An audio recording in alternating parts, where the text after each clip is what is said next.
Recently, I referred a challenging products liability case to one of the top firms on the East Coast. That firm has so many impressive, more than impressive verdicts in some of the most challenging products liability cases. So they reviewed the case, and a couple of days later, they called me and they said, listen, this case is very challenging. There's this problem, there's that problem, but this case also has a potential of bringing significant victory and significant compensation. We were kind of on the fence about whether to take this case or not. But, the client, over these 2 days that we've been reviewing the case, the client called us 3 times and sent us 4 emails asking us for a status of what's going on and whether or not we're going to take this case. And this is just too much for us, so we're going to pass. And this reaction to this referral, this was such a significant reminder to me of what not to do as a client if you potentially have a good case and you want to have really, really good attorneys on your side.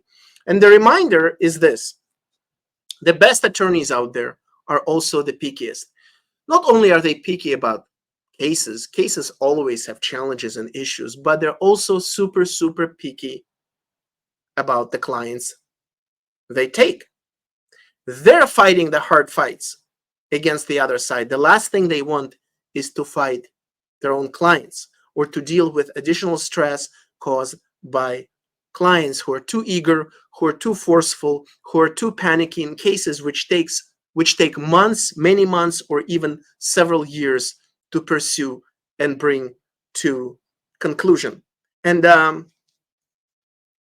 this also reminded me of this analogy between attorney-client relationships, early attorney-client relationships, and dating.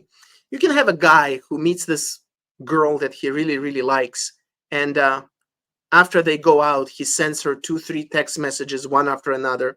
He hasn't heard back from her in a few hours, so he keeps following up with her while her phone is off. Maybe she's busy, she's doing something else. Then he calls her, leaves her a voicemail. Hey, what's going on? How come you're not responding to my text messages? Then she turns on the phone and she sees all these messages and she's like, whoa, this is too much. I've seen those guys before. I don't want to deal with anyone like that ever again. So I'm just gonna ignore. I'm not gonna get back to this guy at all, or I'm gonna block him. So what is my point? As a client, you don't want to be too eager, too soon, too quickly. This is not about playing games or playing hard to get. This is not what it is about. It's about your recognition and your awareness that the lawyers on the other side have a lot of work. Besides reviewing your case, they probably work on dozens of other cases. To many people, it's obvious. To others, it's not. Your matter is not the only one they're reviewing, especially if they're a known firm. There's a reason why they became known, because they work really hard, because they put their heart and soul and sweat into cases, because they put their resources and their attention and their staff into cases. So don't push them. Give them a little bit more time to review your case, and don't follow up with them time after time. You submitted your case for review. Give them a week and follow up with them one time a week later. Hey, I'm just checking on what's going on. Did you guys have a chance to review my case? What do you think? Do you need any other information? That's it. If you don't hear from them from that point forward, maybe you can follow up one more time a few days later, and that's it.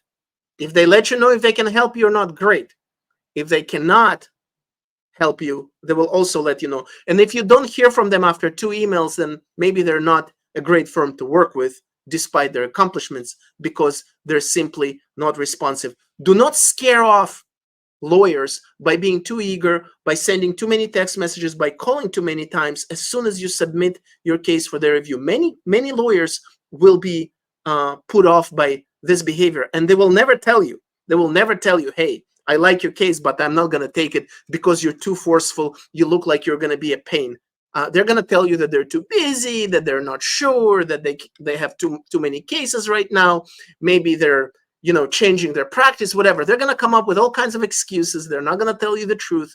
And that's why you got to make sure that you do not have that problem in the way you present your potential case to whichever lawyers that you would like to connect with. Thank you.